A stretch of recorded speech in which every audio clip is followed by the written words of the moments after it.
আসসালামু আলাইকুম। আজকের ভিডিওটি চাঁদ রাত, ঈদের দিন ও ঈদের পরের দিনের। চাঁদ রাতে বাজারের লিস্ট করে সব বাজার বাসায় আনা হলো। শাশুড়ির ওষুধ শেষ, সেটাও কেনা হলো। আগের রাইস কুকারটি নষ্ট হয়ে যাওয়াতে নতুন করে আরও একটি কেনা হলো।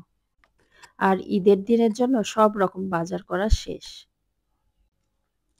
এরপর গরু কিনে বাসায় নিয়ে আসলো। এটি আমার দেবরের গরু। মাশাআল্লাহ, খুব সুন্দর।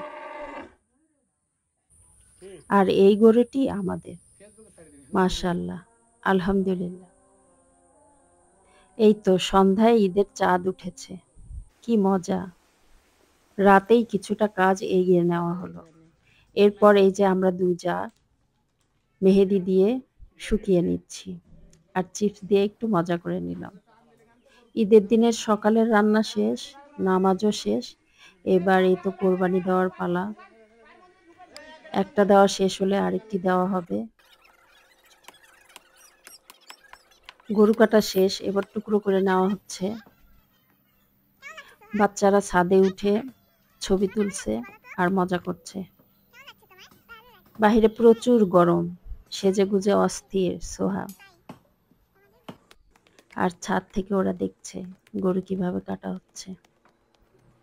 কি মজা করে দৌড়াচ্ছে। কাটাকাটি শেষ।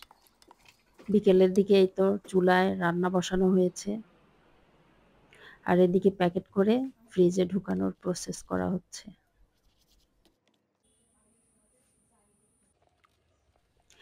ঈদের দিনের গোশ রান্না শেষ। ঈদের পরের দিন বিকেলবেলা আমাদের স্কুলে চলে গেলাম। সেই ছোটবেলার স্মৃতি। এই মাঠে কত দিন কেটেছে আমাদের। আমার শ্বশুরবাড়ি, বাবার বাড়ি সবাই এখানে পড়েছে।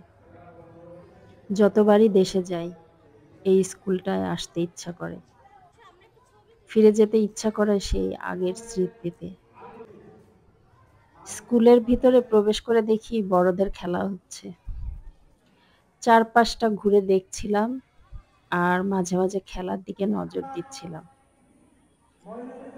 সবাই মিলে কিছু কিছু জায়গায় ছবি তুলে নিলাম।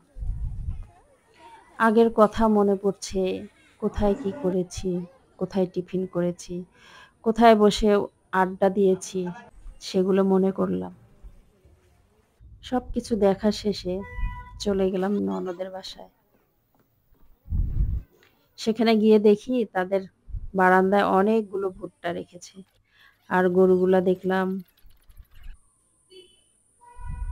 ওখানে কিছুক্ষণ সময় কাটিয়ে ঘরে চলে আসলাম।